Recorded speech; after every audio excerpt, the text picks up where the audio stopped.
many animals, the wetlands are home. For others, it is a stop in their long migration. Animals live in the murky mud, the shallow waters, on the islands, and along the water's edge. Many of these animals have adapted to life living both underwater and exposed to air. Along the margin between air and water, wetland animals live, reproduce, and continue to thrive. My name is Daniel North, and I am responsible for managing various restoration projects in Los Cerritos wetlands, as well as all of our community engagement programs. The smaller animals are often invertebrates, so things that don't have internal skeleton really. They're usually different gastropods like horned snails or navinacs, sea hares, those kind of cool things. At first glance, the mudflats exposed at low tide appear to be barren, but on closer inspection, you may see a plethora of small invertebrates, including gatherings of California horned snails. Under the mud, animals including worms, crustaceans, and bivalves are hidden from view. The ghost shrimp dig a burrow that it regularly excavates while looking for food. This process aerates the sediment and makes the burrow inhabitable by other animals, including crabs. These squatters also take up residence in burrows dug by fat innkeeper worms, which create a slime net to capture food particles drifting in the water above. A majority of the animals on and under the mud feed on decaying organic matter, known as detritus.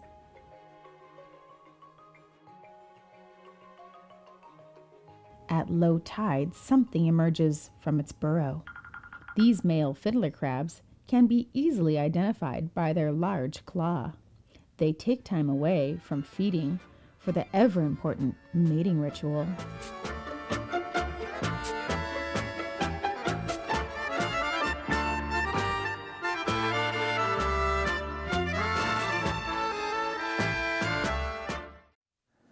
Fiddler crabs will wave. It's a way to attract females. What exactly the females are attracted to is hard to determine, but it seems like a male crab's ability to wave his claw more often or more rapidly is a demonstration that he is well fed or healthy, right? So the whole purpose is to demonstrate how good his genes are, and if he's been able to acquire all these resources in his life, his genes probably played a part of it, so he's a good candidate for reproduction. When the tide comes in, a new predator begins foraging along the water's edge. Fish, including perch, mullet, bass, herring, topsmelt, anchovies, rays, and sharks, feed on smaller fish, invertebrates, and vegetation. Round stingrays cruise the shallow water, using their large fins to disrupt the bottom sediment and search for small invertebrate prey.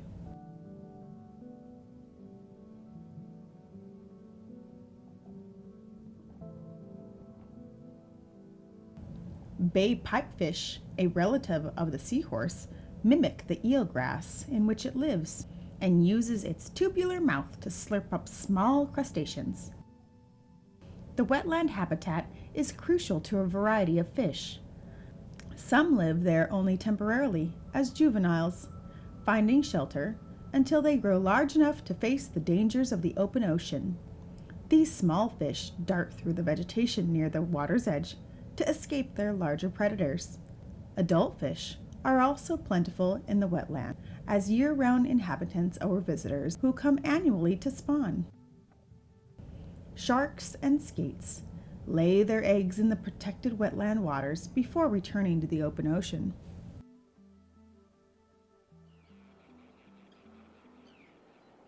There are many birds that inhabit the wetlands year-round. The wetland habitat is also crucial to many birds as a migration stop, one of the many links in the chain along their migratory route to rest and feed. During the summer, terns build large colonies for breeding and nesting.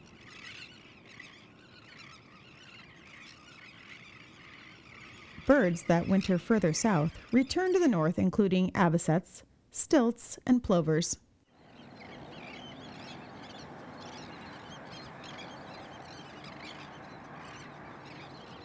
During the winter months, other birds can be seen on their migration visiting the wetlands. Winter visitors include white pelicans, ducks, loons, and various shorebirds. We have seasonal migration for a lot of different waterfowl. If you come out here during the right time of year, we have different species of ducks like cinnamon teals, even mallard ducks, and then you get things like American coots that come through the area. If it's the right time of year, you can see flocks of coots, in the 50s or more. Different areas are really healthy areas for migratory birds that migrate along the Pacific Flyway. With over 300 species of birds living year-round in the wetlands, visiting the nesting islands, or stopping to rest and eat along their migration, it is critical for them to share all the resources they need to survive. The sharing of resources, including food sources, is called resource partitioning. Unfortunately, not all of the animals here are thriving.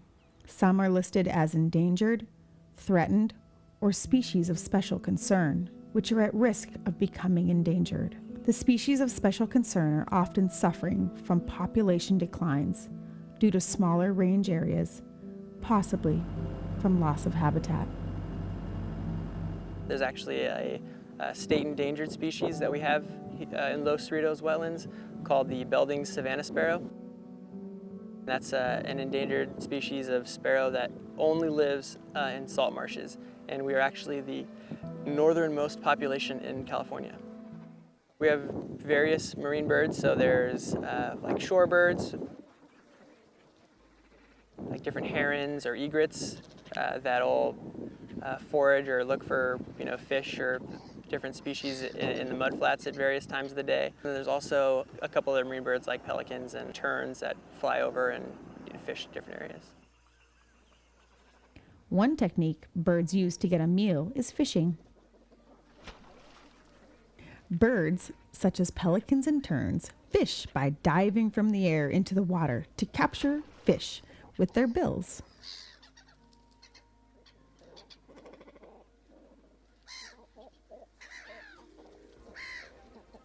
Cormorants and grebes will float on the water, then dive and pursue small fish.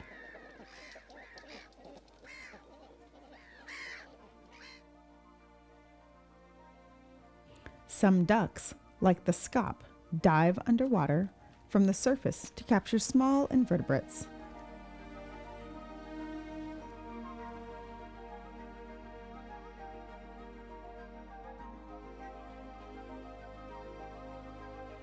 And there's also raptorial birds, and you'll see those birds fishing either in the river, but you'll see osprey, flying through the air with fish in their talons, which is pretty cool. Other birds fish by wading in the water. Herons and egrets stalk their prey, moving slowly through the water, searching for unwary small fish.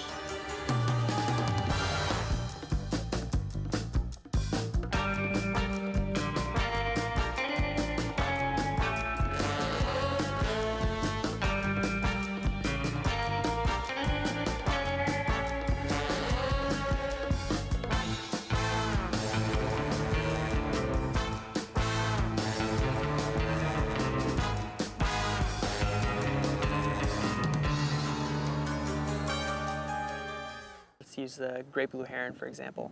It has really long legs that help it wade in water, so it can stand in water that's a certain depth. And then it has this S-shaped neck, which it'll coil up. And then when it finds a potential fish, it is able to kind of snap its neck down really quick and get its full extension at a pretty quick speed that allows it to capture a fish that's in the water.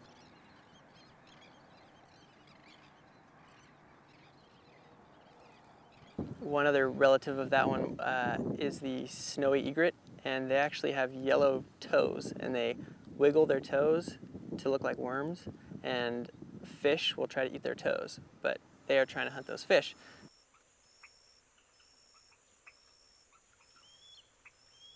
Some birds don't eat fish. Phoebes, swallows, wrens, and gnatcatchers hunt for insects to fill their stomachs. The burrowing owl, the only bird with an underground nest, is a California species of special concern and feeds on reptiles and small birds and mammals. The American coot and ducks will add to their diet with meals from both marine and aquatic vegetation, while the local hummingbirds survive by drinking nectar as well as munching on insects and spiders. Birds that probe for food along the shore in the wet mud are excellent examples of how resource partitioning works. These birds probe for food at various depths depending on the lengths of their bill, minimizing competition for food. These probing birds can't see what is under the mud and are merely hoping that each plunge of their beak will reward them with a tasty treat. Birds with very long bills, such as the long-billed curlew and marbled godwit, are able to probe the deeper mud. Birds with slightly shorter bills, including willets, find food at the shallower depths.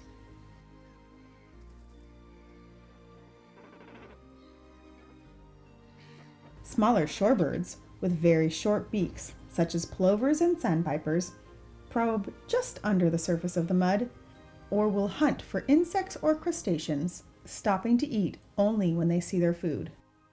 Adaptations are influenced by the food that animals are sourcing. So if you have, say, a bird like marbled godwit, which has a really long bill, that bill is for like a certain purpose, and it's most often for like prodding. So if you have a food source that's in mud or something like that, that's kind of at a distance from the bird, that long bill allows it to prod into the mud flats and find different invertebrates that could be hiding. A variety of other vertebrates, including reptiles like this side-blotched lizard, and small mammals, make the salt marsh their home. Snakes, lizards, possums, rabbits, foxes, and coyotes are among the visitors who depend on this vital habitat.